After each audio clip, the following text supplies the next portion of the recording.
আজকে বিজেপি কি করবে বিজেপি বলেনি। বিজেপির একজন প্রার্থী দাঁড়িয়েছেন, সমস্ত জায়গাতে নির্ভয়া দিদি লিখছেন। আমরা জিজ্ঞেস করতে চাই, নির্ভয়া দিদিটা এই উপাধি তাকে কে দিয়েছেন? কোথা থেকে তিনি নির্ভয়া দিদি হলেন? নির্ভয়া সেই মহিলার নাম যিনি বাসের মধ্যে ডিসেম্বর মাসে 2009 সালে ধর্ষিতা হয়েছে, একজন কলেজ ছাত্রী, এবং তারপরে তিনি মারা যান। তিনি ওই সময় ধর্ষকদের বিরুদ্ধে যে লড়াই করেছিলেন, সংবাদ মাধ্যম তাকে নির্ভয়া নাম দিয়েছিল, কারণ ধর্ষিতার নাম বা পরিচয় প্রকাশ করা সুপ্রিম কোর্টের নির্দেশ অনুযায়ী বেআইনি। তাহলে সেই জায়গায় দাঁড়িয়ে নির্ভয়া নামটা তিনি নিয়ে নিলেন, তিনি ভোটে দাঁড়ালেন। গতবার ভোটে 97,000 লিড নিয়েছিলেন ইংলিশ বাজার শহর থেকে, তারপরে বিধানসভাতে 1 লক্ষের বেশি ভোটে তিনি জিতলেন। আজকে নিজেরা প্রশ্ন করুন, যারা বিজেপির পক্ষে মনে করছেন যে ভোট দেওয়া দরকার বা মনে করছেন তৃণমূলকে সরাতে বিজেপিকে আনা দরকার, আজকে এই মহিলাকে দিয়েই আপনি বিচার করুন। মহিলাকে আমরা যথেষ্ট সম্মান করি, মহিলা জাতিকে সম্মান করি, কিন্তু তার সাথেও বলি যে জনপ্রতিনিধি হিসেবে তিনি একেবারেই ব্যর্থ, তিনি কোনো কাজই করেননি। 3 বছর ধরে ইংলিশ বাজারের বিধানসভার তিনি এমএলএ আছেন। জিজ্ঞেস করুন তো, গত 30 এপ্রিল চলে গেল, 2021 সালে ভোট হয়েছিল, 3 বছর পূরণ হয়ে গেছে গত 30 এপ্রিল, আজকে হচ্ছে 3 তারিখ, 3 দিন হয়েছে। এর মধ্যে আমার এই পাড়াতে, এই বুথে, এখানকার কোনো সমস্যাতে, এ পাড়ার জল জমে যাওয়াতে, করোনার সময় কোনো সমস্যাতে, যে কোনো রকমের মানুষের কোনো সমস্যাতে এমএলএ কে পাশে পেয়েছে কিনা আগে জিজ্ঞেস করতে হবে।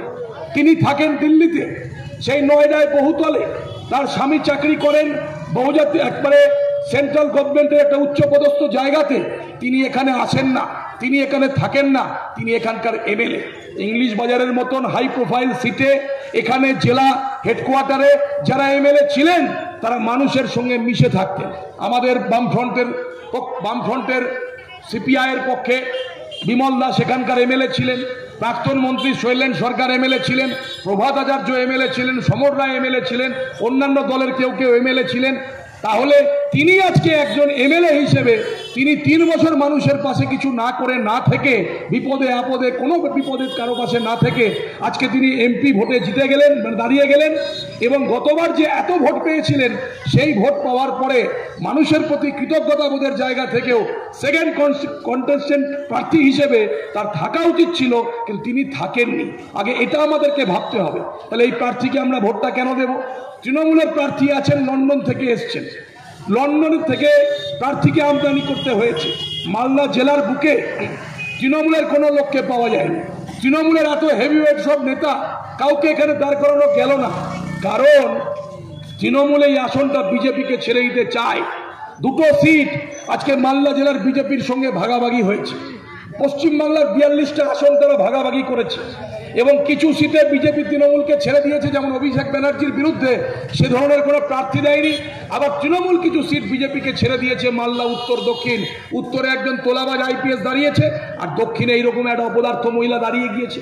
তাহলে সে জায়গায় দাঁড়িয়ে আমরা যদি সঠিক সিদ্ধান্ত না নিই, তাহলে কিন্তু এমএলএকে যেমন দেখতে পাচ্ছি না, এরপরে এমপিকেও দেখতে পাবো না। কেন ভোট দেব? পরিষেবা পাওয়ার জন্য ভোট দেব।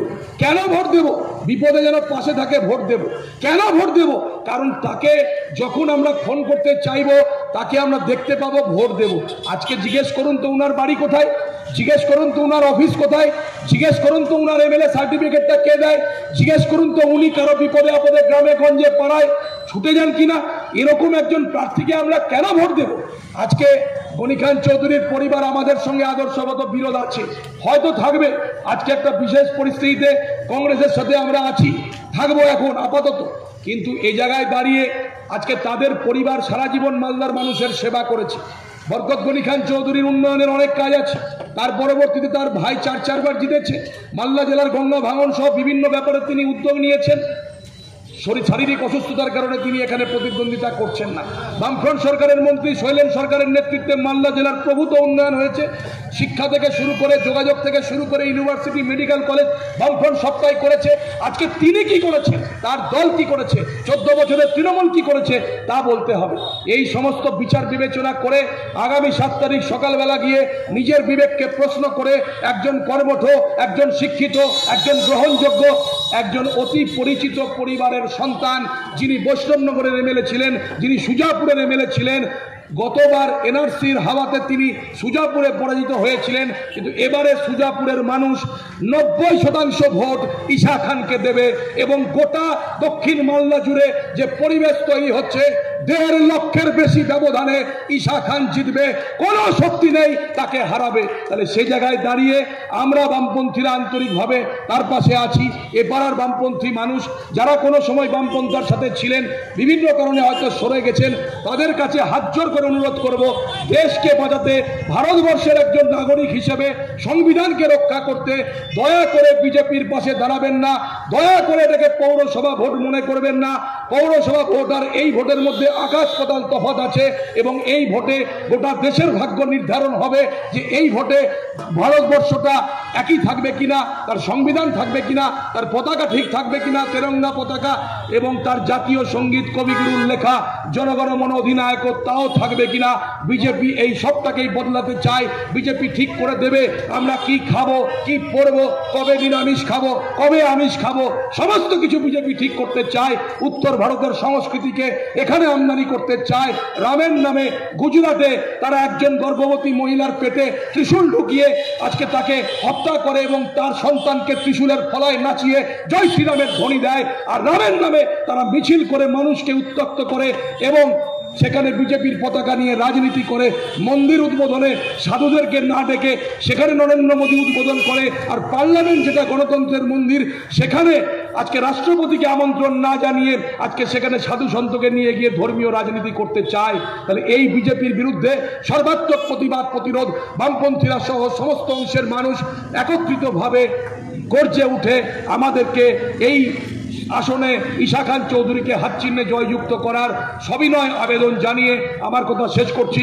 ইনকলাব জিন্দাবাদ, বামফ্রন্ট জিন্দাবাদ, বাম এবং জাতীয় কংগ্রেসের ঐক্য জিন্দাবাদ।